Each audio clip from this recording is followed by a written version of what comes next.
Hello बच्चों। मैं Irfan Ali, assistant professor zoology, government Arvind college Kirandul, Dantewada, Chhattisgarh. आज हम एक विशेष टॉपिक को टच करेंगे। उस टॉपिक का नाम है इंडोक्राइन ग्लैंड्स इन फिशेस। फिशेस में कौन कौन सी इंडोक्राइन ग्लैंड पाई जाती है और उनके कार्य क्या हैं, उनके स्ट्रक्चर क्या है, ये हम पूरे डिटेल में देखेंगे। So fishes possess almost all the endocrine glands found in higher vertebrates, but the histophysiology of all them is not well known. More important of these glands are the pituitary, thyroid, suprarenal gland, interrenal glands, pancreatic islets, and the gonads. While a few, like the pineal body, carpels of stenium, and the urophysis, are considered to be a doubtful endocrine gland. So हम next अपने page पे आते हैं।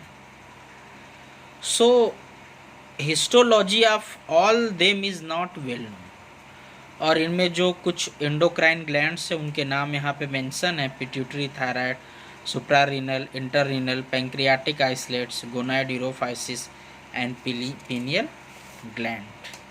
सो हम pituitary gland पे आते हैं। So the pituitary gland develop from neurohypophysis and adenohypophysis of the brain. So this is an ectodermal outgrowth of roof of the buccal cavity, means the Rethke pouch. So the adenohypophysis जो है उसको हम दो part में divide कर सकते हैं। एक है पार्स डिस्टाइलिस एंड अनदर है पार्स इंटरमीडिया। और जो पार्स डिस्टाइलिस है उसको दो पार्ट में डिवाइड किया गया है। दो पार्ट में डिवाइड होता है: rostral pars distalis and proximal pars distalis. ये ग्लिप्टोथोरैक्स एक फिश है, उसका मिड सेजाइटल सेक्शन हाइपोफाइसिस का है। इसमें आप देखेंगे ये पार्स इंटरमीडिया है, ये प्रॉक्सिमल डिस्टाइलिस है, ये रोस्ट्रल पार्स डिस्टाइलिस है, ये स्टॉक है, और ये जो एरिया है इसको हम बोलते हैं neuro hypophysis. So what is neurohypophysis? First of all, see, हम नेक्स्ट स्लाइड में देखेंगे न्यूरोहाइपोफाइसिस क्या होती है। This region consist of a large number of nerve fibre that arise from cell body in the hypothalamus and enter through the hypophysis, where they branch repeatedly and ramify in the pars intermedia. The two tissues are very intimately associated and have been together referred as neurointermediate lobe. Neurointermediate lobe in elasmobranch fishes. And these neurosecretive material that can be stand with aldehyde, fascin, chromalum, hemotoxylin, and aldehyde thionine in some teleost lymphocytes, and migrating cyanophils have been reported in this region. So the large droplet, जो neurosecretory material का जो large droplet है उसको हम herring body बोलते हैं। और herring body दो प्रकार के न्यूरोहाइपोफिजियल फाइबर में डिस्टिंग्विश यानी डिवाइड होती है। एक होता है सस्टेनेबल नर्व फाइबर और एक होती है नॉन सस्टेनेबल नर्व फाइबर। अगर हम पिट्यूटरी की हिस्टोफिजियोलॉजी देखें तो fish pituitary produce at least 9 different hormone. Fish की जो पिट्यूटरी है वो 9 डिफरेंट टाइप्स के हार्मोन को प्रोड्यूस करती है। प्रोलैक्टिन जिसमें है growth hormone, gonadotrophins, TSH, ACTH, intermedins, vasopressin and oxytocin. अब हम नेक्स्ट स्लाइड पे आते हैं। Now the cell types. What are the cell types which are produced the cell? Prolactin cells, ये क्या प्रोड्यूस करेगी? Prolactin hormone. कार्टिकोट्रॉप सेल्स, या इसको हम एसीटीएच सेल्स बोलते हैं, ये एसीटीएच हार्मोन को प्रोड्यूस करेगी, एडिनोकार्टिकोट्रॉप में releasing hormone, adenocorticotrophin hormone, sorry. Somatotrope cells या एसटीएच सेल्स क्या प्रोड्यूस करेगी? Somatotropes means STH. Gonadotropes FSH और एलएच सेल्स जो है वो एफएसएच और एलएच हार्मोन को प्रोड्यूस करता है, और थायरोट्रॉप्स जो सेल्स है वो टीएसएच को प्रोड्यूस करता है। नाउ फिश कल्चर में अगर पिट्यूटरी ग्लैंड का हम क्या यूज देख सकते हैं। सो the maturation of gonads depend on hormone produced by the pituitary gland. The production of sex hormone by the gonad is also under the control of pituitary gland. Pituitary extracts containing gonadotropins are used in fish culture for the purpose of induced spawning in selected fishes. Pituitary glands are first obtained from mature fish, preferably of the same species, and for the best result, gonads should be collected from fully ripe gravid fishes. So the extract of pituitary gland is also prepared in distilled water and stored in glycerin in airtight ampoules at room temperature or in a refrigerator. Trichloroacetic acid is also used to extract the hormone from the gland. For this, gland of known weight are kept in TCA for 3 to 6 hours. Now, the interrenal tissue. So, the head kidney in teleost is composed of hematopoietic tissue. According to Nandi 1962, fishes may be grouped into 4 types. Type 1 fish have interrenal surrounding the postcardial vein are its largest branches. Interrenal tissue widely spread dispersed throughout the kidney along the small medium sized branches of the vein. Type 3 interrenal tissue is associated with venous sinus in the head kidney forming strands or cords of the cell. Type 4 जो fish होती है उसमें interrenal tissue forming a solid mass of cell in a localized area. अब हम next slide पे आते हैं। So, the investigation shows production of at least 2 type of secretion from the interrenal cells. First secretion क्या होता है? Mineral corticoid affecting osmo regulation. एक तो मिनरलोकॉर्टिकॉइड्स होते हैं जो कि ऑस्मो रेगुलेशन को अफेक्ट करते हैं। सेकेंड है glucocorticoids that affect blood sugar level. Now chromaffin cells. Chromaffin tissue found in the head of the kidney, and chromaffin cells are generally uniform, rounded in appearance and produced. Chromaffin cells क्या produce करती है? Adrenaline hormone. Now move on the corpuscles of Stennius.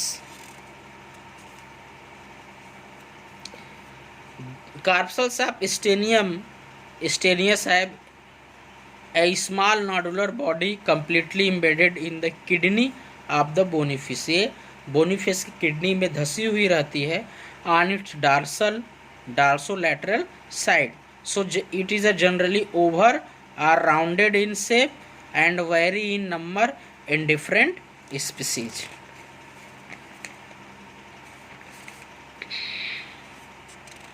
Number in different species.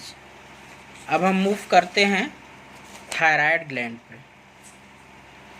So thyroid gland is the largest endocrine gland in the fishes also. It is located on either side. It is composed of right and left lateral lobes that is connected by a fibrous connective tissue called isthmus. So the thyroid gland जो हालो sac रहता है वो उसको thyroid follicle बोलते हैं, और एक parafollicular cell होता है। तो थायराइड फॉलिकल जो है थायरॉक्सिन हार्मोन T3 और T4 प्रोड्यूस करती है, और पैराफॉलिकुलर सेल्स जो फॉलिकल के बीच में होती है वो कैल्सिटोनिन प्रोड्यूस करती है। हम इसका TS को देख सकते हैं, एक कोलाइड सोल्यूशन है।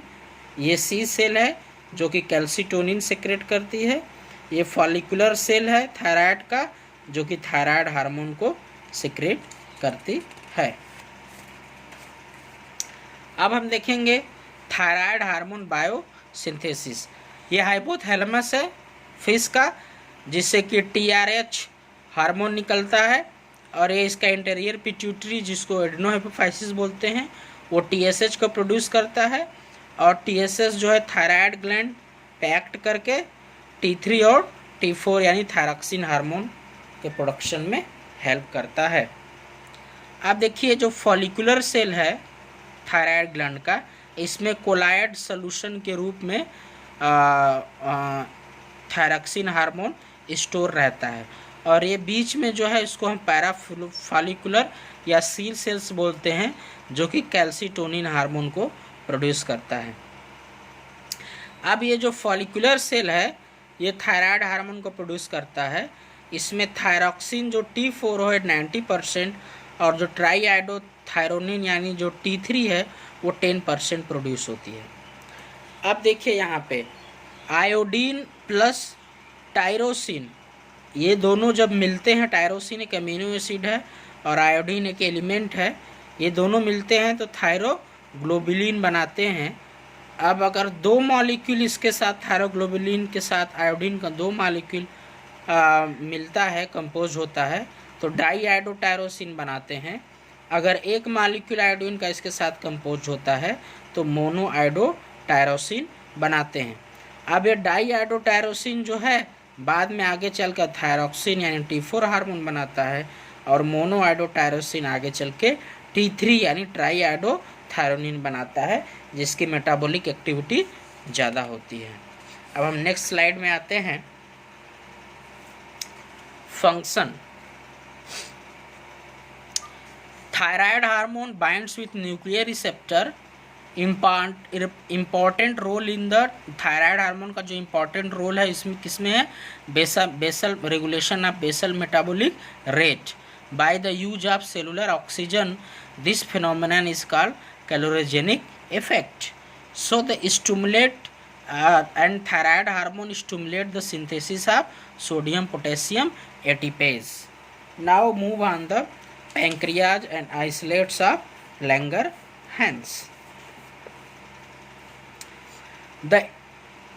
So pancreas is actually a composite or mixed gland in fishes. It is have exocrine and endocrine part. जो एक्सोक्राइन होते हैं उसको एसिनाई बोलते हैं, और ये क्या करती हैं, डाइजेस्टिव एंजाइम्स को प्रोड्यूस करती हैं। और जो एंडोक्राइन सेल्स हैं उनको हम आइसोलेट्स ऑफ लैंगरहैंस बोलते हैं, जो कि बहुत कम होती हैं। ये देखिए स्ट्रक्चर TS में, TS का इसका स्ट्रक्चर देखिए। एक्सोक्राइन पार्ट है pancreas, exocrine pancreas which produce acinar cells and duct cells. Alpha cell secrete glucagon, beta cell secrete insulin 70%, F cells secrete pancreatic polypeptides, and delta cells secrete somatostatin. Now isolates of Langerhans. In teleost fishes, the isolates are visible with naked eye due to their large size, called principal isolates or Brockman bodies. In Channa punctatus, the isolates situated near the spleen and pylorus are largest of all. In carps, Lobiorohita, Srina mrigala and Tortor, the principal isolates is situated on the surface of alimentary canal.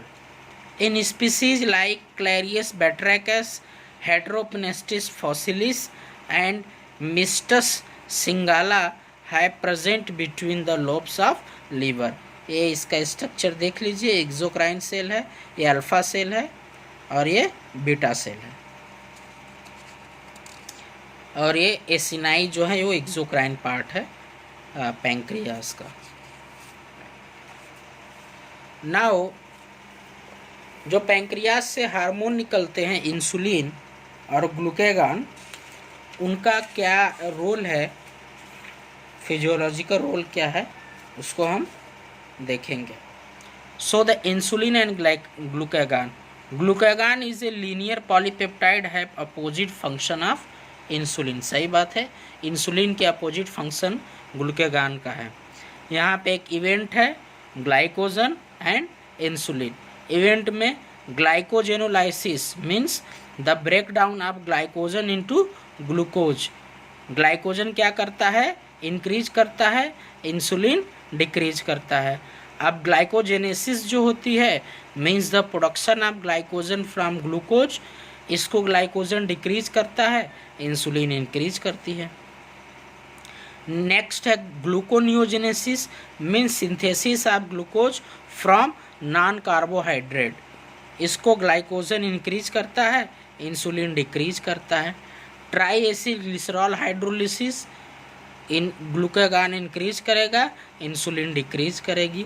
Blood glucose level, glycogen increase करेगा, insulin decrease करेगी। Glucose release from liver, glycogen increase, insulin decrease. Glycolysis, glycogen increase and decrease and insulin have increased. Now हम एक बहुत important gonads की तरफ आ जाते हैं। So the maturation of the fish and the development of secondary sex characters are gonopodia depend upon the production of sex hormones by the gonads. Gonadectomized fish मतलब जिसमें गोनेड निकाल दिया जाता है, fail to develop secondary sexual characteristics. In the male fish the interstitial cells of the testis are believe to produce male hormone. इसमें जो interstitial cells यानी जो लीडिंग सेल होती है वो मेल हार्मोन प्रोड्यूस करती है।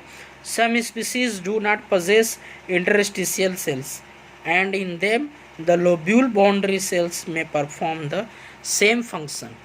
In the female fish the post ovulatory corpus luteum may be a source of sex hormone. Now हम एक मोस्ट इम्पॉर्टेंट ग्लैंड की तरफ जाते हैं जिसको हम यूरोफाइसिस बोलते हैं। So the caudal end of the spinal cord in elasmobranch and teleost show a swelling called europhysis. So europhysis have a neurosecretory organ and play an important role in osmoregulation. And europhysis, at least europhysis in most species produce two hormone, urotensin 1 and urotensin 2. But in some species urotensin 3 and urotensin 4 also have been reported. और यूरोटेंसिन 1 क्या करता है, increase blood pressure of the fishes and increase urine flow in the fishes. ये देख सकते हैं structure यूरोफाइसिस का, ये न्यूरोसेक्रेटरी सेल्स है, न्यूरॉन है, ये आपका सेल, ये देखिए एक्सॉन है, ये आपका सेल बॉडी है, ये डेंड्राइट्स निकले रहते हैं, न्यूरॉन का स्ट्रक्चर है, ये यूरोफाइसिस है, ये ब्लड वेसल है, ये हेरिंग बॉडी है, ये स्पाइनल कार्ड है, ये सेंट्रल कैनाल है। नाउ अगर हम एक देखें एक्सपेरिमेंट, तो intraperitoneal injection of hypertonic saline to Misgurnus एक फिश है, is reported to bring about an increase in the secretion from the caudal neurosecretory cells, and repeated injections result in vacuolization of these cells. Experimental studies during the recent years suggest an important role of urophysis in osmoregulation. However, and some other hormones like cortisol, prolactin are also involved in osmoregulation in the fish. और हम ये देखते हैं कि the exact role of urophysis is yet to be determined, and the seasonal variation in the size of urophysis is in Euxlucius एक fish है, reduction in size of its neurons after ovarectomy in Clarius batrachus, and depletion of granule in the neuron during spawning of ompok suggest a possible role in reproduction of fish also. तो यूरोफाइसिस एक reproduction में भी अपना role play करता है। मुझे आशा और उम्मीद है कि आपको एंडोक्राइन ग्लैंड्स इन फिशेस जो टॉपिक है वो अच्छे से समझ में आ गया होगा। Thank you.